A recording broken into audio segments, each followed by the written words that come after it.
Shalom Bapak Ibu Saudara yang kekasih di dalam Yesus Kristus. Puji Tuhan, pada saat ini kita berada di Bukit Indah, Jalan Raya Wonosari, Yogyakarta. Kita boleh melihat keindahan dari atas Bukit Indah. Begitu luar biasa tangan Tuhan yang ajaib, tangan karya Allah yang begitu luar biasa. Kita boleh menikmati dengan penuh dengan sukacita. Dan ini merupakan berkat yang Tuhan berikan buat kita sebagai anak-anak Tuhan untuk menikmati akan ciptaan Tuhan yang luar biasa.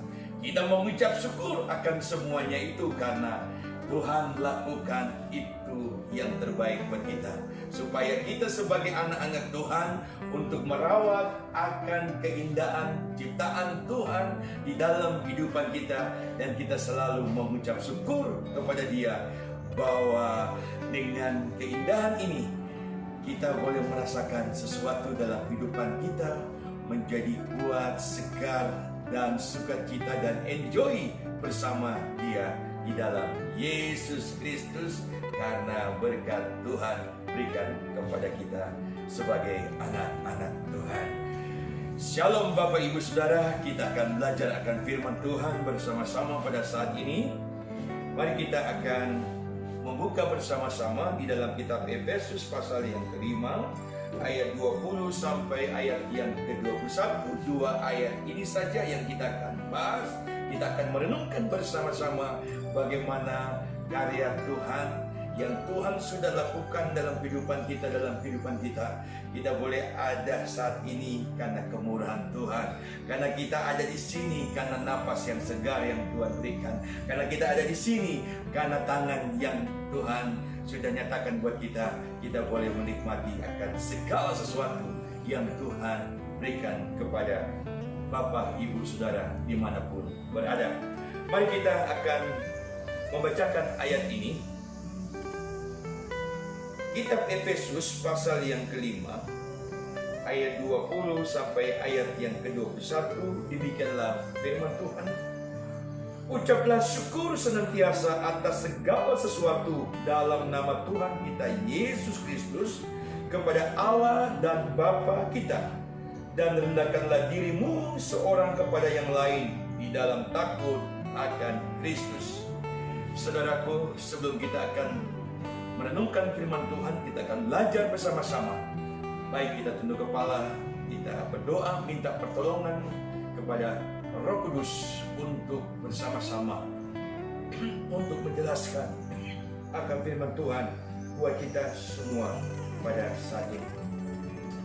Bapa di surga, terima kasih Tuhan, kami bersyukur di hadapan-Mu dengan karya-Mu yang ada di sekitar tempat ini, karena Tuhan sudah merancang sedemikian indah supaya umat-Mu boleh menikmati akan segala keindahan ini. Dan kami merasa bersyukur karena Tuhan masih berikan kesempatan untuk melihat dan menikmati akan semuanya ini. Dan saat ini juga Tuhan, kami mau mendengarkan firman-Mu dalam kuasa dan Roh Kudus Engkau curahkan buat kami, supaya kami boleh mengerti akan firman Tuhan, dan kami boleh dikenyangkan oleh firman Tuhan dimanapun Bapak Ibu Saudara. Terima kasih Tuhan, kami siap untuk mendengarkan firman-Mu. Haleluya, amin. Bapak Ibu Saudara yang kekasih dalam Yesus Kristus, saya memberikan tema pada saat ini, ucapan syukur dan merendahkan diri. Saudaraku, kita akan melihat bagaimana Rasul Paulus kepada jemaat di Efesus, ketika mereka mengalami kegoncangan iman mereka, disitulah Tuhan mulai melihat bagaimana jemaat di sana mereka dibangkitkan dan mereka didorong supaya tetap berdiri dan mengiringi Yesus apapun yang terjadi di dalam kehidupan mereka untuk mengiringi Yesus. Dan disitulah Rasul Paulus kepada jemaat Efesus supaya mereka tetap gigih dan kokoh dan kuat dan selalu hidup dan mengucap syukur kepada Tuhan dan merendahkan diri di hadapan Tuhan supaya mereka berkenan di hadapan Tuhan. Saudaraku yang kekasih dalam Yesus Kristus, jemaat di Efesus mereka merasa ada sesuatu yang baru dalam hidup mereka ketika Rasul Paulus ada di tengah-tengah mereka, dan mereka diberikan kekuatan motivasi kepada mereka, dan mereka juga bersama-sama dengan jemaat di sana untuk pergi untuk memuliakan Tuhan, untuk memberitakan kabar kesukaan, kabar yang indah, kabar yang membawa kemerdekaan di dalam kehidupan mereka. Saudaraku yang kekasih dalam Yesus Kristus, mari kita akan lihat bersama-sama pada ayat yang ke-21. Dia katakan, ucapan syukur senantiasa atas segala hal. Di sini Tuhan berbicara kepada Rasul Paulus. Dia mengingatkan kepada jemaat Efesus supaya mereka ucapan syukur segala hal dalam kehidupan mereka. Ketika mereka berjalan bersama Tuhan, mereka mengalami tantangan, persoalan, mungkin mereka mengalami penganiayaan, penindasan dalam hidup mereka. Disitulah Tuhan hadir dan Tuhan menyatakan kepada mereka supaya mereka tetap mengucap syukur, berdiri di dalam Tuhan.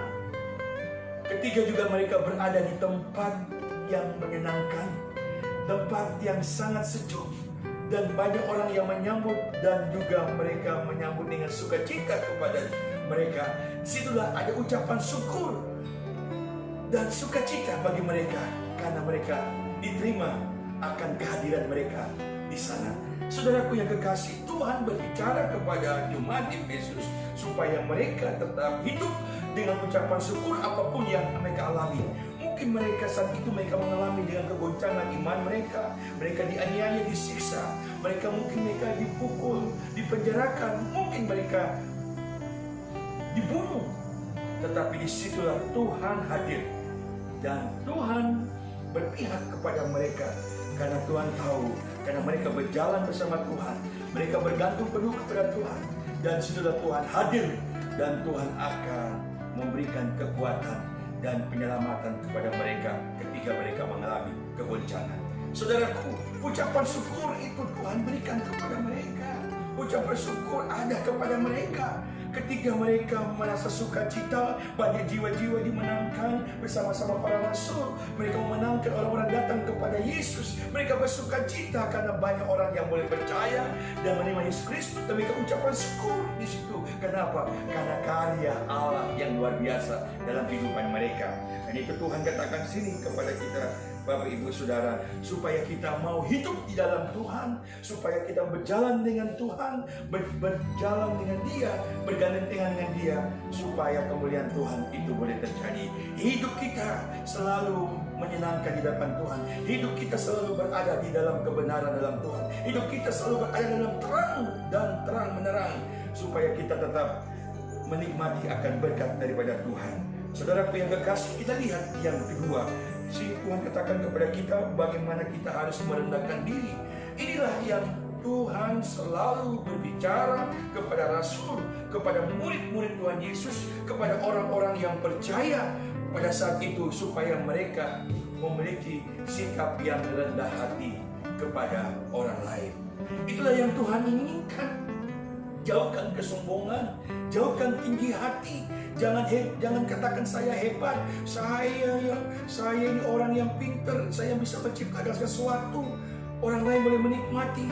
Jangan kita bangga dengan apa yang ada di saat ini. Jangan kita sombong dengan harta apapun juga. Tapi itu bersifat sementara, akan hancur dan berantakan. Tetapi kalau kita mau merendahkan diri dan takut kepada Tuhan, bahwa Tuhan yang ditinggikan, maka semua Tuhan akan tambahkan, kemuliaan Tuhan akan meliputi kita, dan kita akan diberkati Tuhan. Maka Tuhan selalu ada kepada mereka yang hidup di dalam Dia, karena mereka mau selalu mengucap syukur dan selalu merendahkan diri di hadapan Tuhan. Sini katakan sini kepada Tuhan, dan rendahkanlah dirimu seorang kepada yang lain di dalam takut akan Kristus. Nah, inilah Tuhan ajarkan supaya kita merendahkan diri di hadapan Tuhan. Kita takut kepada Kristus, kepada Yesus. Karena apa? Karena Yesus tidak mau orang yang congkak. Tuhan tidak mau orang yang tinggi hati. Tuhan mau orang yang rendah hati. Biarlah kita semakin direndahkan, semakin kita paling bawah, biarlah Yesus yang ditinggikan, dan biarlah kemuliaan Tuhan itu boleh terjadi. Saudara pun berada dimanapun saudara pun berada, ketika kita akan menghadapi seperti ini, kita tetap ingat kepada Kristus, meminta kepada Dia kekuatan dan damai sejahtera kepada Dia, karena di balik itulah sukacita yang kita peroleh dalam hidup kita. Kita berjalan, kita hidup di dalam terang, hidup dengan kasih karunia. Supaya apa? Supaya kita boleh merasakan bersama Yesus ada luar biasa. Jangan kita seperti orang-orang yang sana, yang hidup, yang selalu dengan penuh dengan keputusasaan, selalu dengan putus asa, selalu dengan mengeluh dan segala macam. Oh, anak Tuhan tidak ada mengeluh. Anak Tuhan tidak pernah untuk mengeluh, selalu mengucap syukur apa yang Tuhan berikan. Itulah yang Tuhan inginkan daripada kita, selalu mengucap syukur apapun yang terjadi, dan kita mau merendahkan diri di hadapan Tuhan, dan Tuhan memuliakan kita. Mari Bapak Ibu Saudara yang terkasih, biarlah firman Tuhan pada saat ini boleh menjadi remah buat Bapak Ibu Saudara. Biar firman Tuhan ini akan boleh menjadi kekuatan yang baru buat Bapak Ibu Saudara. Ketika Bapak Ibu Saudara mendengarkan firman Tuhan, di situ ada kuasa dan Roh Kudus akan berkarya buat Bapak Ibu Saudara, dan kemuliaan Tuhan akan meliputi buat Bapak Ibu Saudara. Dan ketika kita bersama berjalan Tuhan, begitu terang selalu mengantarkan kita, cahaya terang selalu menuntun kita. Tidak ada kekecewaan, tidak ada kesombongan, tidak ada kebencian, kedengkian, tidak ada lagi. Karena di dalamnya bersama Yesus selalu dengan damai sejahtera, dia sukacita, kasih dan lemah lembut. Itulah yang ada di dalam terang bersama Yesus. Karena itu marilah Bapak Ibu Saudara, kita berjalan dengan Dia. Mari kita senantiasa mengucap syukur dan selalu menandakan diri di hadapan Tuhan. Maka Tuhan akan memberkati Bapak Ibu Saudara. Biarlah firman Tuhan pada saat ini boleh memberkati Bapak Ibu Saudara dimanapun berada. Selalu dikenangkan, dikuatkan, dan kuasa Tuhan selalu menyertai. Biarlah firman Tuhan pada saat ini boleh menjadi kekuatan buat Bapak Ibu Saudara, menjadi berkat buat kita semua. Mari kita tunduk kepala, kita berdoa. Kami mengucap syukur Tuhan, ketika kami sudah mendengarkan firman-Mu. Firman begitu luar biasa, firman begitu luar biasa yang selalu mengingatkan, selalu menegur kami supaya kami mau hidup apapun yang terjadi dalam hidup kita. Kita selalu mengucap syukur di hadapan Dia, dan terlebih juga kita mau merendahkan. Maka semuanya itu yang kita lakukan di hadapan Tuhan, maka Tuhan bersama-sama dengan kita. Dia berjalan bersama-sama dengan kita. Dia dengan tangan-Mu tidak pernah meninggalkan sedikit pun kepada kita. Dia selalu memberkati, menolong, memberikan damai sejahtera dan sukacita buat kita. Terima kasih Tuhan, berkati buat Bapak Ibu Saudara dimanapun berada yang sudah mendengar firman Tuhan. Tuhan berkati yang sama di dalam nama Yesus. Biarlah kemuliaan Tuhan memberkati. Berkati juga Resto Bukit Indah, Hotel Bukit Indah. Tuhan berkati supaya hotel dan resto ini akan kembali dibuka. Berkat Tuhan akan mengalir, akan Resto Bukit Indah dan hotel ini boleh diberkati, dan mereka boleh datang dengan penuh dengan sukacita di tempat ini. Tuhan berkati staf dan karyawan tempat ini. Tuhan berkati dalam nama Yesus. Tuhan berkati. Bila kemuliaan Tuhan selalu berkati kita. Haleluya. Amin.